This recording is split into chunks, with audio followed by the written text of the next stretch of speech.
नमस्कार, मी Yogesh Sonone, director S wealth.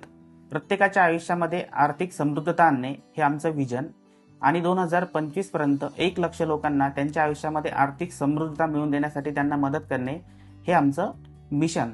आयुष्यामध्ये आर्थिक नियोजन ही खूप महत्त्वाची भूमिका आहे आणि आर्थिक नियोजन मिळवण्यासाठी प्रत्येक व्यक्तीला आर्थिक म्हणजे फायनान्शियल डिसिप्लिन पाळणे खूप महत्त्वाचं आहे. फायनान्शियल डिसिप्लिनमध्ये सर्वात महत्त्वाचा मुद्दा म्हणजे प्रत्येक व्यक्तीकडे इमर्जन्सी फंड असावा.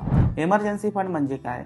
इमर्जन्सी फंड म्हणजे ज्या महिन्यामध्ये आपलं इन्कम नाही पण आपल्याला जो खर्च करावा लागतो. खर्चामध्ये 2 प्रकार आहे, हाऊस होल्ड एक्सपेन्सेस आणि लाईफस्टाईल एक्सपेन्सेस. या हाऊस होल्ड एक्सपेन्सेस आणि लाईफस्टाईल एक्सपेन्सेस आपला ज्यावेळी इन्कम नसेल त्यावेळी आपण कुठून करणार, तर तो करणार आपण आपल्या इमर्जन्सी फंडमधून. तो इमर्जन्सी फंड म्हणजे फायनान्शियल लँग्वेजमध्ये त्याला कॉन्टिंजन्सी फंड म्हणतात. इमर्जन्सी फंड जर नसेल तर काय प्रॉब्लेम क्रिएट होऊ शकतात. इमर्जन्सी फंड जर नसेल तर तुम्ही दर महिन्याचे तुमचे जे रुटीन खर्च आहे ते देऊ शकणार नाही. तुम्ही तुमचा EMI जो आहे तो भरू शकणार नाही. तुमचे इन्शुरन्सचे पॉलिसीचे प्रीमियम तुम्ही पे करू शकणार नाही. EMI जर नाही भरला तर नेक्स्ट टाइम तुम्हाला जे लोन मिळणार ते मिळणार नाही. दुसरी गोष्ट, मिळालं तर तुम्हाला जास्त रेटने ते लोन परचेस करावं लागेल. इमर्जन्सी फंड जर नसेल तर काय प्रॉब्लेम क्रिएट होऊ शकतात. इमर्जन्सी फंड जर नसेल तर तुम्हाला एखाद्या व्यक्तीकडून हँड लोन घ्यावं लागेल.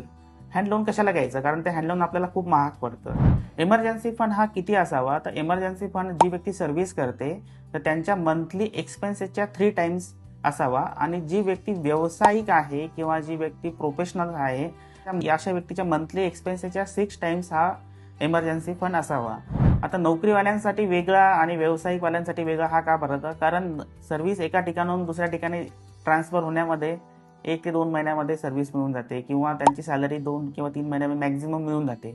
पण व्यवसायामध्ये काय असतं की व्यवसाय हे सीझन वाईज असतात. 6 महिने सीझन असतं आणि 6 महिने त्यांना खर्च हा स्वतःच्या पॉकेटमधून करावा लागतो. तर इमर्जन्सी फंड जो असावा तर इमर्जन्सी फंड फक्त आणि फक्त बँक FD मध्ये असावा. कारण बँक FD मधून आपण तो पैसा केव्हाही विड्रॉल करू शकतो. तो पैसा आपण केव्हाही लिक्विडेट करू शकतो.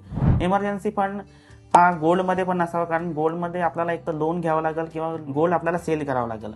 इमर्जन्सी फंड स्टॉक्समध्ये किंवा म्युच्युअल फंड्समध्ये नसावा कारण ती दीर्घकालीन गुंतवणूक आहे. इमर्जन्सी फंड हा रिअल इस्टेटमध्ये नसावा कारण ते पण दीर्घकालीन गुंतवणूक आहे.